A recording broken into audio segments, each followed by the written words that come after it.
Stalingrad, Inferno on the Volga, is an operational level game based on Operation Uranus, the German effort to take the city from the Soviet forces. The result was the destruction of the German Sixth Army, which turned the tide of the war along the Eastern Front. The game itself can be played solo, head-to-head, or 2-on-1. In the solo mode, the player controls the German forces against the Soviets whose actions are controlled by artificial intelligence or an AI deck. The components for the game include the following.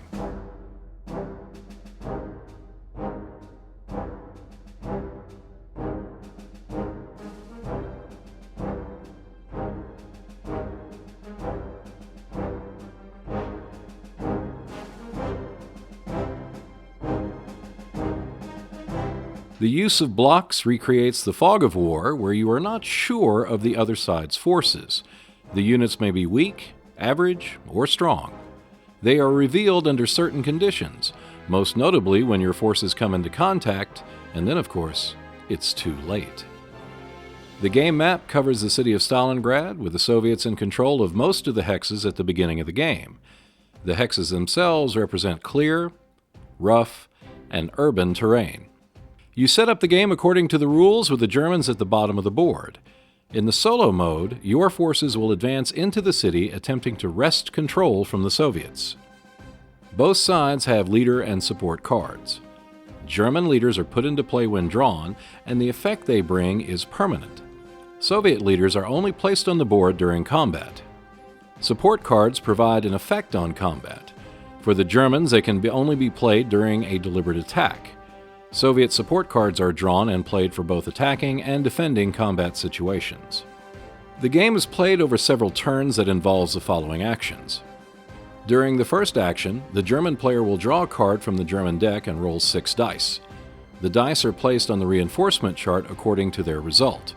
All face-down units with a die will be picked up. A stack of German units in a clear hex may move up to 2 clear hexes if they are not adjacent to at least one Soviet stack. A combination of up to 2 German stacks or substacks may move up to 1 hex each as long as they do not move adjacent to or into a hex with a Soviet stack. A German stack that is not adjacent to a Soviet stack may move 1 hex to become adjacent to a Soviet stack and conduct an attack. There are no rebel rolls as a result of a hasty attack. This action only occurs if no movement, breakdown, or join-up has happened.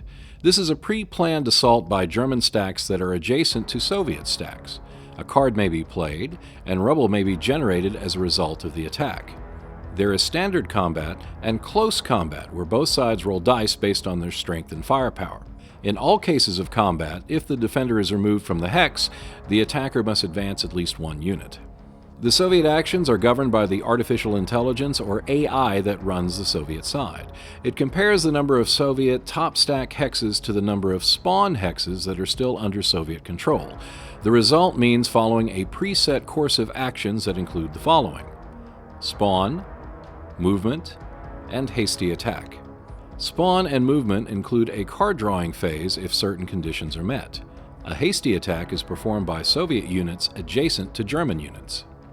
Stalingrad, Inferno on the Volga can be played solitaire, cooperatively, head-to-head, or 2 against 1. Each mode has its own rules of play, but it does provide a considerable variety of options when you have a friend or two come over.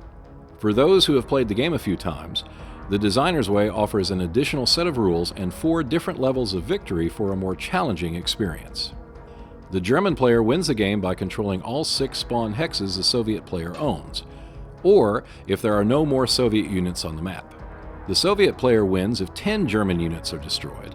The 5 German units with R listed count as 2 each for purposes of victory. Or victory occurs when the last card is drawn from the Soviet deck. Stalingrad, Inferno on the Volga offers a different approach compared to the multitude of Eastern Front games on the same subject.